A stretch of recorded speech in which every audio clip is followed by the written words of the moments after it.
J'ai entendu l'histoire d'un père qui regardait sa jeune fille dessiner avec des crayons de couleur en se concentrant intensément.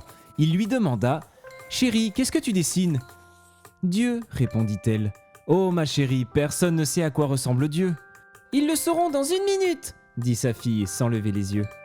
Et les enfants sont les meilleurs. Mais ne serait-ce pas génial de voir à quoi ressemble Dieu ?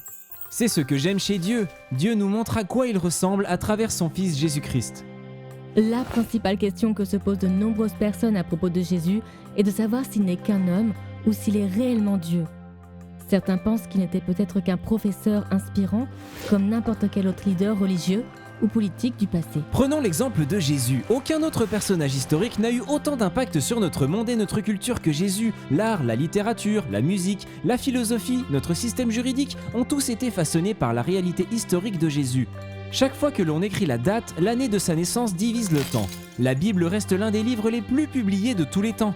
L'influence de Jésus sur le monde est stupéfiante. Ce pauvre prédicateur juif vivait avant la radio, la télévision et Internet, avant toute forme de communication de masse, et malgré cela, son influence sur le monde est indéniable. D'accord, Jésus a eu un impact énorme sur le monde.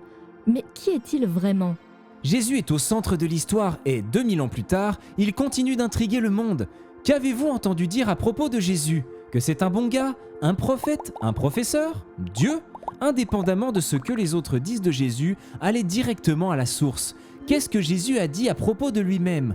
Il nous dit « Je suis le Sauveur, je suis votre Sauveur ». Dès le début, Dieu a prévu de nous sauver en nous réconciliant avec lui par l'intermédiaire de son Fils Jésus.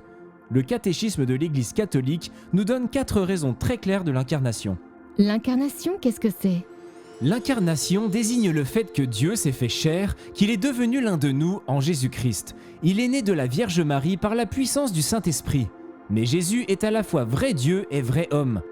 Le catéchisme, au paragraphe 464, dit « L'événement unique et tout à fait singulier de l'incarnation du Fils de Dieu ne signifie pas que Jésus-Christ soit en partie Dieu et en partie homme, ni qu'il soit le résultat du mélange confus entre le divin et l'humain.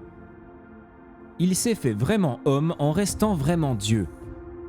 Jésus-Christ est vrai Dieu et vrai homme. » Donc pourquoi Dieu s'est-il transformé en homme ? Jésus nous montre à quoi ressemble une personne qui vit une relation parfaite avec Dieu, et pas n'importe quelle relation, mais une relation intime entre un père et un fils. C'est un modèle de sainteté, et Dieu est devenu homme pour être notre modèle de sainteté. Mais pas seulement, Dieu s'est aussi transformé en homme pour nous réconcilier avec le Père. Aucune personne humaine ne pouvait vivre parfaitement sous les commandements et nous réconcilier avec Dieu après la chute du péché originel. Jésus a pu offrir sa vie en sacrifice pour nous, afin de nous réconcilier avec le Père et de vaincre le péché et la mort. Que Dieu lui-même vienne et meure pour nos erreurs, c'est assez intense. Oui, ce qui nous amène à la 3e raison de l'incarnation ou de la transformation de Dieu en homme. Dieu s'est fait homme pour nous montrer l'amour du Père. Jésus nous montre à quel point le Père nous aime pleinement et inconditionnellement. Jésus était un véritable modèle d'amour, de miséricorde, de vérité et de bonté. Nous pouvons voir l'exemple de Jésus dans une personne humaine réelle. Et la 4e raison pour laquelle Dieu s'est fait homme, c'est pour que nous puissions participer à la nature divine de Dieu. D'accord, mais qu'est-ce que ça veut dire ? Vous souvenez-vous qu'avant le péché originel, Adam et Ève jouissaient d'une relation spéciale avec Dieu ? Ils étaient en parfaite union avec Dieu, mais ils ont péché et ont choisi de se couper de lui.